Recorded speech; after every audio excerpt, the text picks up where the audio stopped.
Hello and welcome. This is series of videos about conscious relationships, how to get one, how to attract one, how to keep one, how to communicate in relationships so it becomes more connected, more exciting, more juicy, more amazing, more filled with energy and creativity and sexual desire and chemistry for many, many years to come. I'm Anastasha Grace from anastashagrace.com, and I am transformational mentor, emotional well-being practitioner, hypnotherapist, deconditioning coach. Essentially, I work with people's traumas, people's subconscious, the baggage, the emotional baggage that we have collected throughout our lives, and allowing people to be free and clearing them from all the baggage so they can be themselves, they can be their exceptional self and have an amazing, extraordinary life. And the knowledge that I would like to bring to you comes from many, many different sources.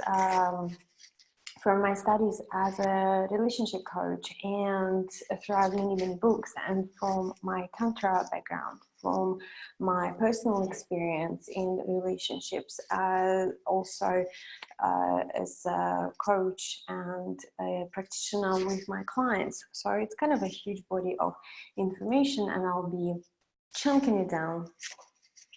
Please join me on my videos.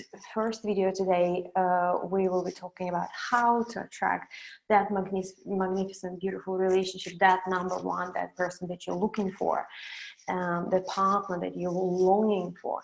So the first step is be ready. So what does that mean? Quite often, and I see it with my clients as well, coming to me for the relationship program, and they say, I am ready.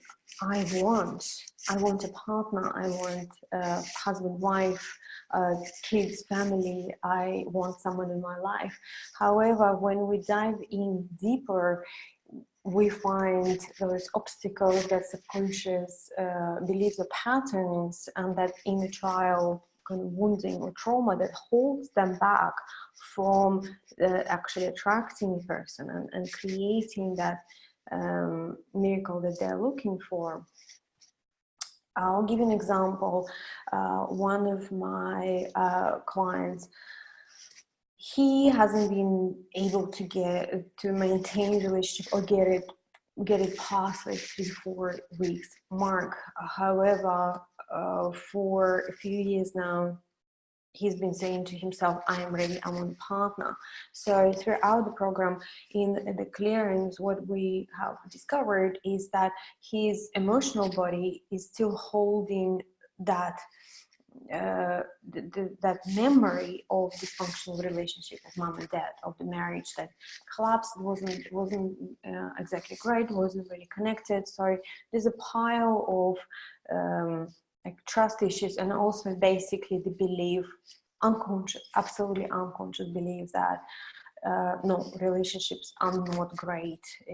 What exists in relationships is betrayal, coldness, disconnection, discommunication, eventually breakup, betrayal. So it is just that kind of pile of certain baggage. In my own case, I had to go through a lot of healing before I got to the stage where I attracted exactly what I wanted. What happened is I got out of the marriage, 15-year of marriage, and for a long time I would not even be able to pronounce the word commitment. Monogamy commitment was just a terrifying word for me because I made it mean as being controlled, being locked down, being trapped, not being like understood or supported. There's always a limitation. It's like opposite of freedom. Freedom is my one major value in my life. So I went through about 3-4 years of really deep clearing and discovery of myself and who I am, and digging deep. And I went through polyamorous relationships, casual relationships, non-monogamous relating. So it's not relationship, it's relating, where you're relating with a person, but you're not actually kind of creating a unit. Same sex relationship, tantric connections, and so on and so forth. So I've been in a tantric world for a few years. That expanded my horizon of what does it mean to be in relating with another person.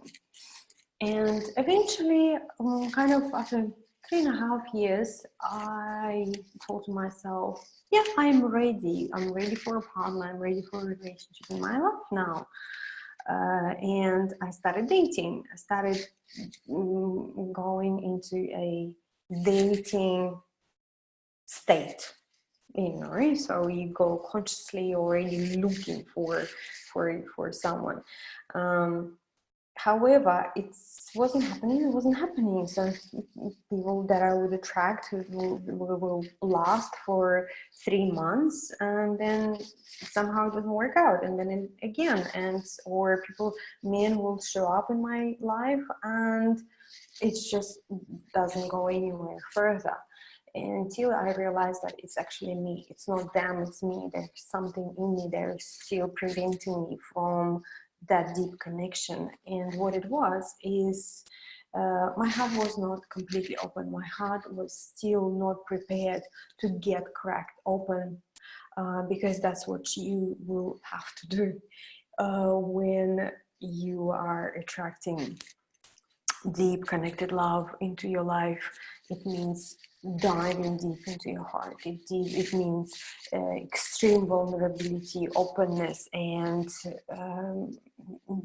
that level of trust when you're letting the person inside your heart, inside your soul, inside of your essence, everything that you are, your woundings, your fears, your traumas, you just let them in. And I realized that I wasn't ready for it. Like, how can I say, I wasn't ready. I said in my head that I'm ready, but my heart was like, oh no, I'm not opening up. So I dived even deeper, cracking my heart open and actually making it really conscious in regards to, yes, I am going to trust and be vulnerable and open up and dive in deep. This is what I'm prepared to do. This is my pledge, and I will do whatever it takes in regards to cracking myself open. Another example of my client who's been looking for a relationship for 5 years and came into my program with the request, with the desire, is like, I want a relationship. However, again, when we dived in deep, what we've discovered is deep abandonment trauma, which would prevent him. So basically that mixture of abandonaholic and abandophobic at the same time is the fear of being engulfed, and at the same time a fear of being abandoned, so preventing him from deeply connecting. And we successfully got through that, and now he is in a really nice relationship. It's going really, really well. He's very, very happy, and yeah, it's wonderful to see how hearing those traumas open you up to a new level of love and trust and acceptance. So I invite you to do this inventory inside of yourself, deep search in regards to, am I actually really ready? What is my perceived what is my perception of relationships? What is my perception of the relationship with my parents? How it could have affected me? What does it mean to me? What does commitment mean to me? What does trusting another person mean to me? Vulnerability, what does that mean? Am I actually open to connecting and being truthful, being honest, and communicating no matter what? Do I have a space in my life, in my relationship? Did you actually create a mental space, emotional space, physical space for another person to come in? Do you work too much? Is your living arrangements or schedule, would that allow a new person to come into your life? So make sure you actually do some work to get ready. A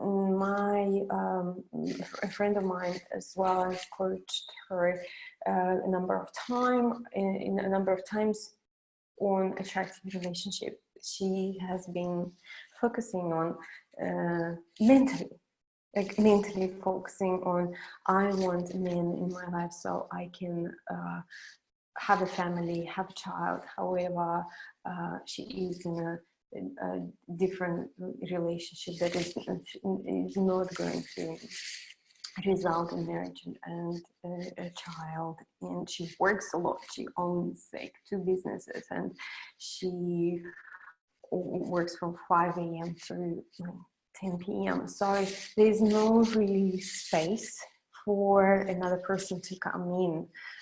So we can have this mental ideas or decisions, or kind of like, yeah, that would have been amazing. I actually do want a partner. It looks really good. So it looks really good when I see other people. But be truthful to yourself. Are you ready? Have you created a space in your emotional field, in your energetic field, in your physical field, in your mental field? And did you do enough healing? Is there something still lingering on the background? And next video is going to be of how to actually attract by having a vision of what you want. Because let's face it, until you have a vision of where you want to get, how are you going to get there? So we're going to cover it in the next video. See you next time.